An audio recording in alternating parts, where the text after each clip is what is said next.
Guess what? I have a new camera! Yes! Anyway, I have been meaning to do this video for ages, but I wanted to wait until I had this camera, and then I didn't have a charger, so it took a while. But I did other videos. I did travel videos and I did some DIYs.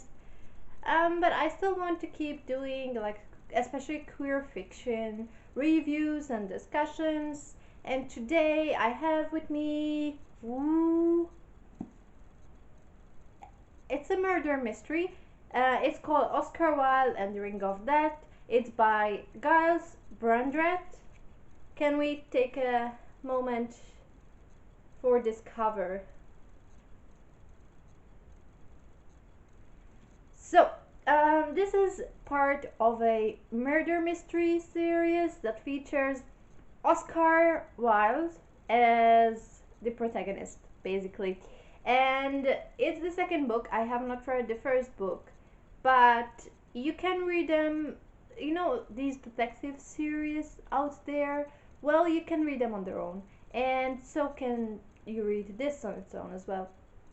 The plot is that, of course, it's set in Victorian England, specifically London, and I love when there is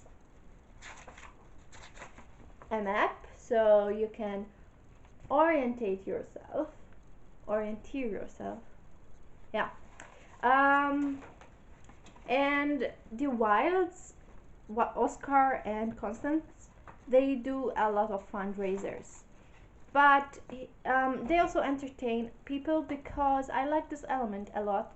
In Victorian times, we tend to think that people didn't were uptight, but that's not the case most of the time. They did have a lot of entertainment. In fact, in this book we see other stuff, which I will talk later.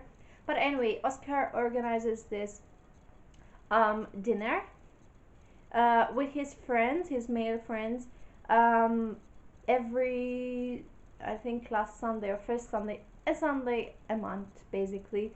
And they invite guests, usually it's males or female actresses, and at the end of this lunch they play a game. And in the beginning of the book, they play this game of who would you kill if you had the opportunity, and you have to guess also who said it. The problem is, there you go, the problem is that people start dying in the order of this game. After the game, Oscar and Robert have to figure out who killed these people before more people on the list, and spoiler, Constance and Oscar are the last two on that list, before they die as well. So it was interesting to see the characters in this book because they are famous. I have already read another murder mystery this year, which was Frog Music by Emma Donoghue. But apart from these two, I have not read something in a long while. I used to live on detective stories when I was young, so I could predict what was going to happen. It didn't happen with this book. There were hints, but it was such a complex end, at least to me, that I haven't read in a while, keep that in mind, that it was new for me. Comparing this to Frog Music is much more dark. It's something that actually happened most of the book. This is with characters that were real, but this story isn't. It's also much lighter, even though there are some gruesome stuff. Trigger warnings, there's mentions of animal deaths, animal fights, and pedophilia, but they are all part of the plot for the most part, and they are not explicit.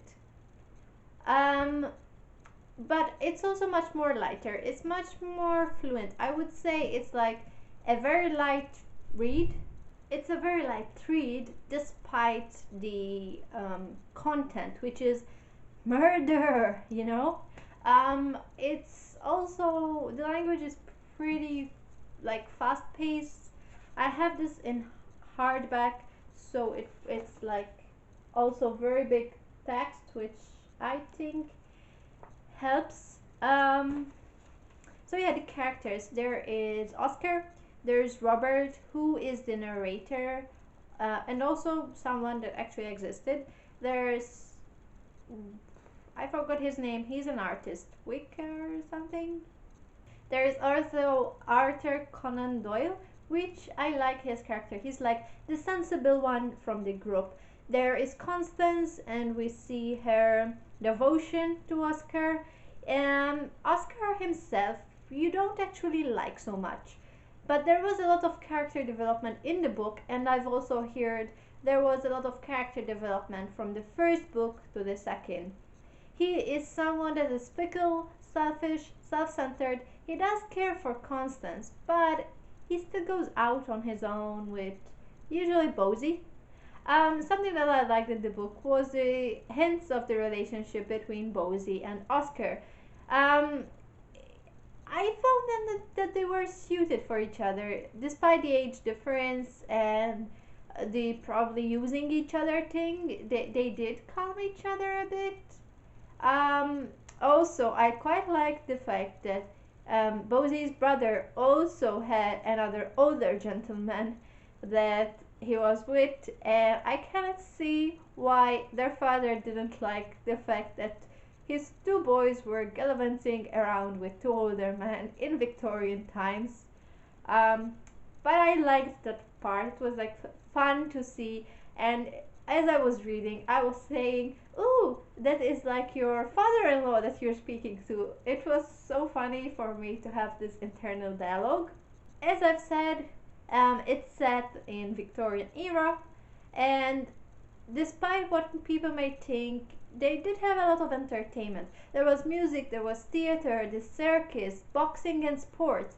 And this is something that I've learned through this book, that this is the time where boxing became a sport because of the Queensberry rules, which Queensberry was the father of Bosie, and I keep forgetting Drumlaring, his brother basically. So yeah, there was that element of discovering new stuff. It was also the time when the telephone was being introduced, which was quite nice to see the changes that would follow. It was also quite interesting to see that you can actually rent more than one type of taxi, and that was quite like something that I had no idea on.